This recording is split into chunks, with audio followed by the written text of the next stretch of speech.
Vous avez un nouveau message reçu aujourd'hui à 18 heures. Devenir dev. Aujourd'hui, dans cette vidéo, je vais répondre à une question qu'on m'a posée récemment.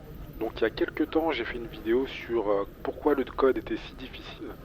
Et j'ai donné pas mal de petites astuces à la fin de cette vidéo. Si tu ne l'as pas vue, je te conseille de la regarder, je te mettrai le lien. Et dans cette vidéo, je donne des conseils, notamment de coder régulièrement et de faire des projets.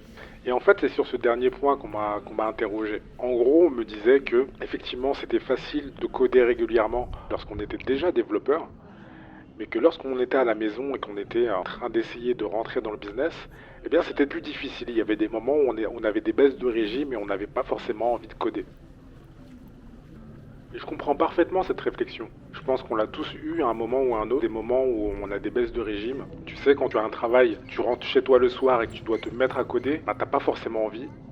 Et c'est normal, parce que même si on est motivé, eh bien parfois la motivation ne suffit pas. Moi, je suis convaincu que la motivation, ça ne suffit pas lorsque tu veux accomplir des grandes choses. Parce que tu peux être le plus motivé du monde, eh bien, il y a des moments où tu vas avoir des baisses de régime et tu n'auras pas envie de le faire. Et ce qui est marrant, c'est que dans ces moments-là, bah, tu trouves tout plein d'excuses.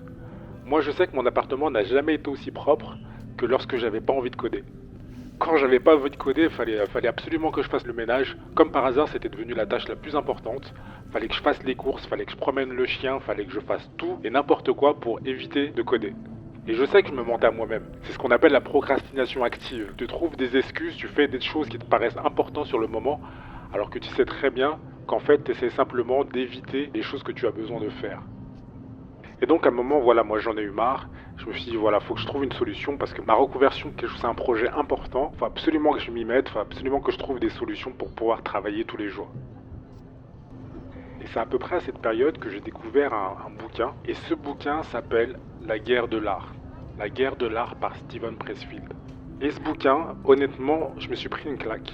Parce que, en fait, cet auteur, il a vraiment mis des mots sur tout ce que je ressentais. Toute cette frustration, toute cette résistance. D'ailleurs, c'est comme ça qu'il appelle ce phénomène, c'est la résistance. Il y a toujours un moment où tu résistes le fait d'aller travailler.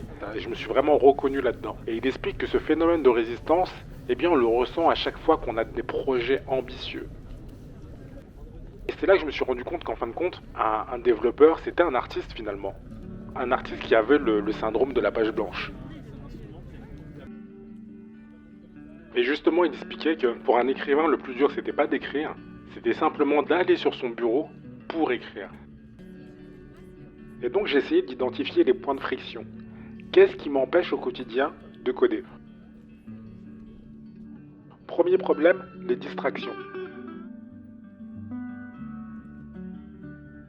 Le gros problème qu'on a lorsque l'on veut coder, c'est que nous les développeurs, eh bien, on a notre travail et nos loisirs sur la même machine.